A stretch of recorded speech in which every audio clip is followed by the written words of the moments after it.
कार्यक्रम के लिए 3 चीज़ों का होना बहुत ज़रूरी है।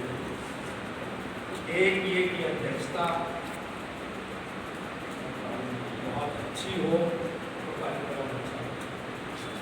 दूसरी संचालन क्या बात, निजामत हो, अगर वो अच्छी हो तो कार्यक्रम अच्छा होगा। तीसरी आप सबकी सहभागिता हो मान्यता के साथ तो कार्यक्रम अच्छा होगा।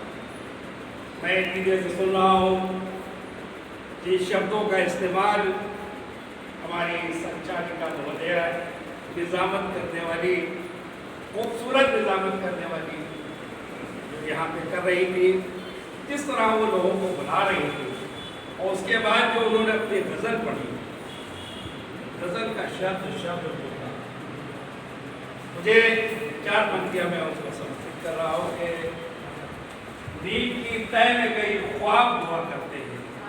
आवाज आ रही ना? जी हाँ। नींद की तय में कई ख्वाब हुआ करते हैं, ये खजाने बड़े नायाब हुआ करते हैं। तुम्हें मुस्कुराना है तो दुविधा से सलीका सीखो, इस इबादत के भी आजाद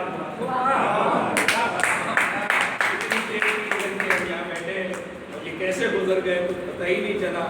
आपकी शायरी, आपकी कविताएं और इनका संचालन, उसी में हम लोग डूबे रहे। हमारे अध्यक्ष तो साहित्यकार तो नहीं है, कुछ देने को खाली साहित्यकार नहीं कहते, लेकिन साहित्यकारों का जितना सत्कार वो करते हैं, इतना सत्कार करने वाला लखनऊ में कोई आदमी नहीं है। वो पेशे से एक ऐसे डिपार्टमेंट में काम करते थे जो हेल्थ का था, फैमिली वेलफेयर का था, जहाँ उनके बराबर में जो साहब बैठे हैं, यानी अनिल कुमार मिश्र जी, वो चिकित्सक हैं, वो डॉक्टर हैं। मैं सोच रहा था इतनी देर बैठे बैठे कि जब 3 लोग एक पेशे से ताल्लुक रखने वाले कहीं बैठे हो तो साहित्यकार सभी सुरक्षित हैं।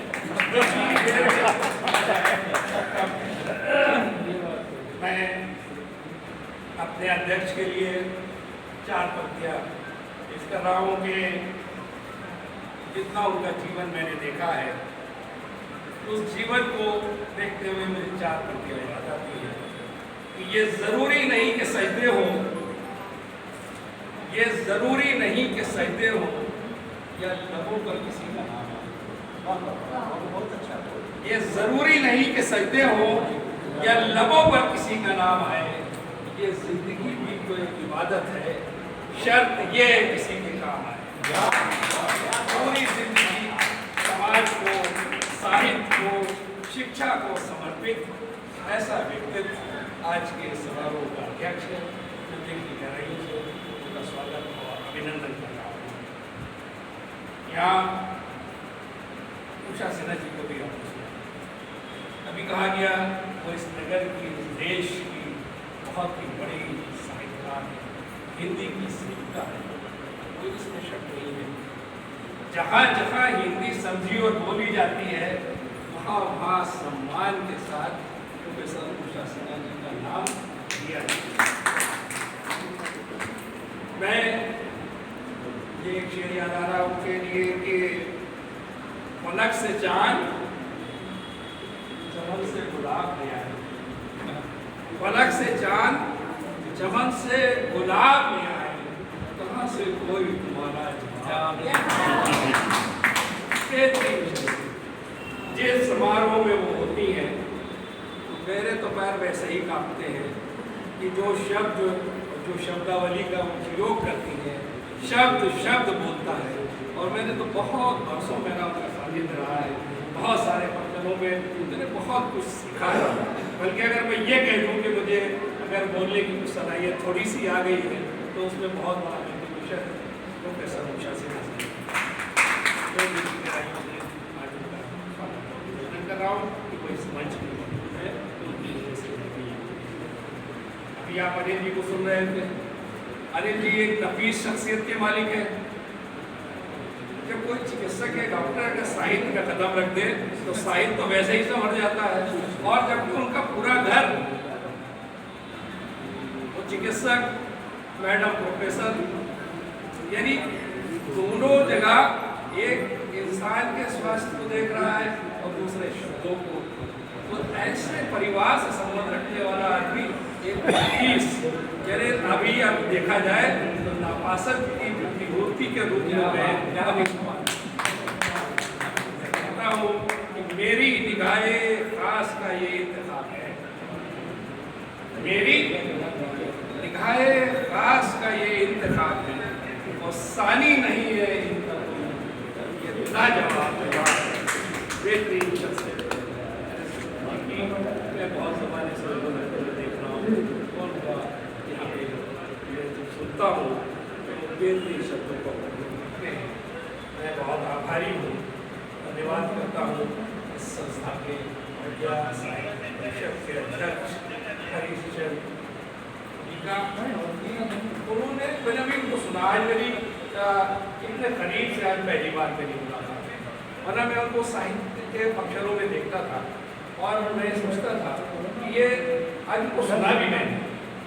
अभी जैसा जिक्र कर रहे थे कि इतना ज़्यादा मतलब अपनी शायरी में डूब जाना कि उसे पूरी तरह याद कर लेना, ये बहुत बड़ी बात है। मैं देख रहा था हरीश जी को कि पूरी उनकी याददाश्त, उन्होंने ये बात झूठ के भी कि बैग लेके वो भूल जाते हैं। मुझे लगता है वो भूलते कुछ भी नहीं है, बल्कि मैं उनके हजूर पहुंचने के बाद ये बैग बहुत खराब चीज़ का नाम है, ये हर एक को मुँह नहीं लगाता।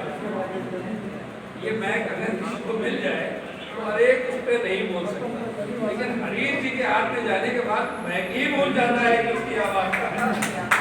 मैं बहुत आभारी हूँ, बहुत धन्यवाद कर रहा हूँ उनका कि उन्होंने आज का ये खूबसूरत आयोजन प्रज्ञा साहित्य परिषद का ये जो वार्षिक उत्सव उन्होंने यहाँ पे आयोजित किया, मैं उसके लिए बहुत बहुत उनका धन्यवाद और आभार कर रहा हूँ। और यह मधुकर ये बड़े साहित्यकार हैं, इनके सम्मान का मतलब लखनऊ का सम्मान है। मैं आज अपने आप को गौरवान्वित महसूस कर रहा हूँ मधुकर जी के साथ में यहाँ बैठा हूँ। और अजीब शख्सियत है ये, इन्हें ये तो याद है कि 85 साल के हो गए, लेकिन ये नहीं मालूम है कितनी कृतियाँ लिखी, कितनी कृतियों के प्रेता हैं, ये नहीं याद नहीं। जो साहित्य में इतना डूब जाए, साहित्य में वो अपने अंदर समो ले पूरी तरह से, ऐसे व्यक्ति बहुत कम मिलते हैं। इसीलिए सरदार जी को साहित्य भूषण करें, प्रज्ञा शिरोमणि के सम्मान से हम सम्मानित हैं, उनका सम्मान से उनके सम्मान को माने नहीं रखता, इसलिए कि लखनऊ का जो साहित्यकार है वो उन्हें सम्मान के साथ अपनी आंखों को हम उस शहर में रहते हैं जिस शहर में ये जिक्र किया जाएगा, जब तारीख लिखी जाएगी, तारीख लिखी जाएगी, साहित्य की तारीख उस शहर में रहते थे जहाँ मैंने दूसरे अभी जिनको सम्मान दिया गया, आप देखिए भवन शंकर मिश्र कानपुर से आए हैं। कानपुर और लखनऊ का बड़ा रिश्ता है। हालांकि कानपुर जो है वो व्यापार के लिए जाना चाहता है, हम तो साहित्य की नगरी में रहते हैं, लेकिन वहाँ रह के इतना अच्छा साहित्य परोसना, इतनी अच्छी साहित्य संरचना करना कानपुर के लिए गौरव की बात है। कानपुर और लखनऊ का जो संगम आज यहाँ हुआ है, ये मेरे लिए गौरव की बात है कि आपका आना और आपका चयन फेसबुक से आपने किया है। यदि आप लिखने में इतना विलीन रहते हैं, आपकी कविताओं से इतना प्रेरित हुए होंगे हरीश जी, जिन्होंने आपका चयन किया, उनकी कमेटी ने चयन किया, मैं आपको बहुत बधाई और दिल की गहराइयों से आपको लखनऊ की तरफ से, लखनऊ वाले साहित्यकारों की तरफ से आपका अभिनंदन स्वागत करता हूँ। और नमिता सचान जी, इनको भी मैंने सुना भी, उनकी जो वो कविताएँ थी, कविता उन्होंने पढ़ी तो समाज को उसका कुछ देने वाली था। वो कविता नहीं होती, जैसा अभी जिक्र कर रहे थे अनिल मिश्र जी कि उन्होंने बहुत बड़ा उदाहरण दे दिया, ऐसा विराट व्यक्तित्व का उदाहरण दे दिया जिसे जिसे हम तुलसी के नाम से जानते हैं। तुलसी ने का कमाल है कि एक साहित्य की पुस्तक को दुनिया की इतनी बड़ी पुस्तक बना दिया कि दुनिया में कोई पुस्तक इतनी ज़्यादा नहीं पढ़ी जाती जो तुलसी की किताब। आपको अपने साहित्य को उस स्तर पर ले जाने के लिए आपको पूरी तरह से तन्मयता के साथ डूब जाना होगा, तब खाली शेर कह देने से कुछ नहीं होता। कि मैं एक शेर अभी पढ़ रहा हूँ कि शेर तो किसी भी तरह हो सकता है। शेर के जो फंडामेंटल है और शायरी के जो फंडामेंटल है वो आप इस्तेमाल कर लीजिए, एक शेर हो जाएगा। मैं एक शेर आपको पढ़ रहा हूँ कि कुत्ता मर गया रज़ाई में। कुत्ता मर गया रज़ाई में, मैं पागल हुआ तेरी जुदाई में। ये शेर है। इस शेर में पूरे फंडामेंटल इस्तेमाल किए गए हैं, लेकिन साहित्य के पटल पे ये कभी नहीं रखा। साहित्य के पटल पे वही रखा जाएगा जिसका जिक्र नहीं किया। मैं दूसरा शेर आपको पेश कर रहा हूँ कि हाथी नाली में बह नहीं सकता, हाथी नाली में बह नहीं सकता, मैं तेरे बिना रह नहीं सकता। शायरी है, लेकिन साहित्य पटल पे नहीं रखी गई। अगर आप चाहते हैं कि साहित्य में आप जिंदा रहें, आप ये चाहते हैं कि साहित्य में आपका कोई स्थान हो, तो आपको मधुकर अस्थाना के हुजूर जाना पड़ेगा। आपको इन साहित्यकारों के हुजूर जाना पड़ेगा जिन्होंने शायरी में डूब के, गीतों में डूब के आपको वो भरोसा है जिसे हम पढ़ने के बाद, अभी उषा जी कह रही थी कि जब उनके गीत पढ़ते हैं तो उन गीतों में डूब जाने का जी चाहता है। आपकी शायरी तभी जो है हमारे लिए लोगों की, हालांकि आज जितनी भी शायरी पढ़ी गई है, जिन्होंने अपनी कविताएं पढ़ी, छंद पढ़े, गजलें पढ़ी, शेर पढ़े, मुक्तक पढ़े, यहाँ पे जो कुछ पढ़ा गया है, मैं तो के साथ कह सकता हूँ। और जो मैं कह रहा हूँ क्योंकि मैं उर्दू का तालिब इल्म हूँ, मैं हिंदी का विद्यार्थी हूँ, मैं अंग्रेज़ी का स्टूडेंट हूँ, मेरी सारी भाषाओं में किताबें हैं, भाषा का विद्यार्थी हूँ। तो मैं कह सकता हूँ जो कुछ आपने पढ़ा, आप बताइए के बात में आपने बहुत अच्छी गज़लें, बहुत अच्छा आपने जिसका पढ़ा है, मैं आपको बधाई देता हूँ।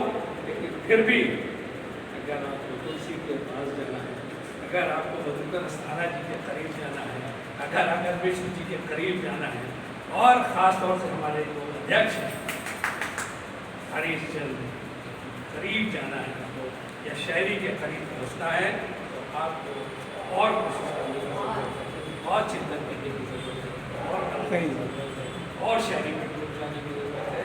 जितना शायरी में डूब जाएंगे, कि जितना आप डूबेंगे उससे ज़्यादा ही आपको वापस मिलेगी। साहित्य यही करता है, साहित्य आपको कुछ नहीं देता। जो समय आप साहित्य को देते हैं उतना आपकी आयु बढ़ाता है। आप बताइए कि तुलसी को गए हुए यहाँ से 500 साल कोई भूल रहा है तुलसी को? जैसी को गए भी बताया गया, जैसी में काम किया, जैसी को गए हुए जमाना हो गया, कोई जैसी को भूल रहा है। हरिश्चंद्र, भारतेंदु हरिश्चंद्र का जिक्र भी कर रही थी, क्या कोई भुला पा रहा है? उन्होंने तो कहा कि हिंदी का कल से शुरुआत है 9 तारीख से। तो आप जो कुछ जितना भी देंगे, साहित्य और शायरी आपको उससे ज़्यादा वापस कर देगी। ये निवेश है जो आप कर रहे हैं। मैं आपका समय मैंने ज़्यादा ले लिया, मैं आपका एक बार आभारी हूँ और सुना विशेष उन्होंने